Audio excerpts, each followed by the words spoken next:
Bonjour à tous, c'est Jean-Luc O sur sa chaîne YouTube.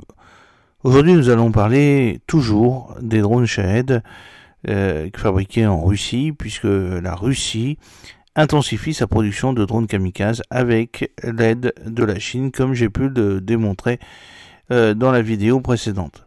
La Russie a fortement augmenté sa production de drones d'attaque Garpia malgré les sanctions occidentales selon les documents consultés par Reuters et cités par des responsables de sécurité européens.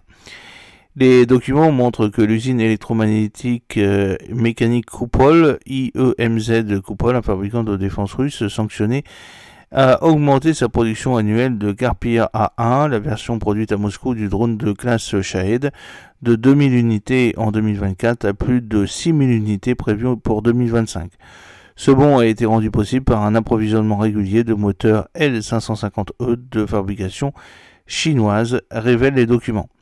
Un rapport interne du Kupol obtenu par Reuters confirme que l'entreprise a signé un contrat avec le ministère russe de la Défense pour la livraison de plus de 6000 drones d'ici la fin de l'année. Plus de 1500 unités avaient déjà été livrées en avril. Les documents qui comprennent des déclarations douanières, des factures et des contrats d'approvisionnement suggèrent que l'armée russe est en passe de recevoir des centaines de ces drones longue portée chaque mois.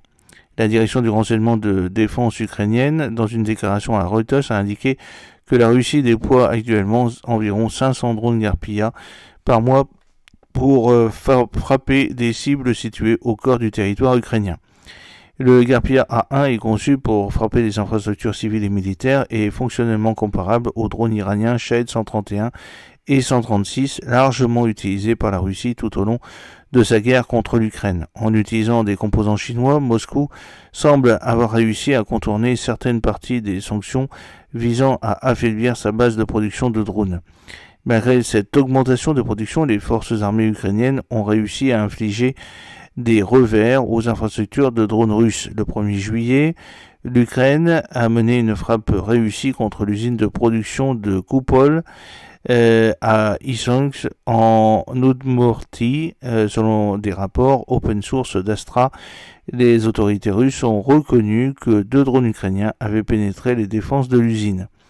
Selon certaines informations, un drone aurait percuté directement une fenêtre du bâtiment de production numéro 106, tandis qu'un autre aurait heurté le toit du bâtiment numéro 110. L'incendie qui en a résulté a entraîné un effondrement partiel du toit couvrant 1300 m², ce qui a temporairement arrêté la chaîne de fabrication de drones de Kupol.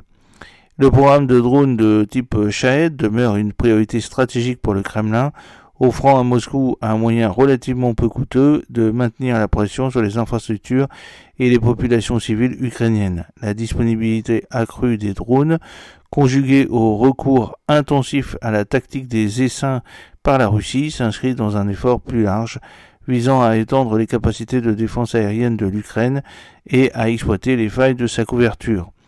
Les moteurs L550E de fabrication chinoise équipant le Garpia seraient entrés en Russie par des voies indirectes selon des responsables européens au fait du dossier. Si la Chine a nié toute implication directe dans la fourniture d'une aide létale à la Russie, les agences de renseignement occidentales ont déjà repéré des composants à double usage arrivant à des entités russes via des pays tiers et des intermédiaires.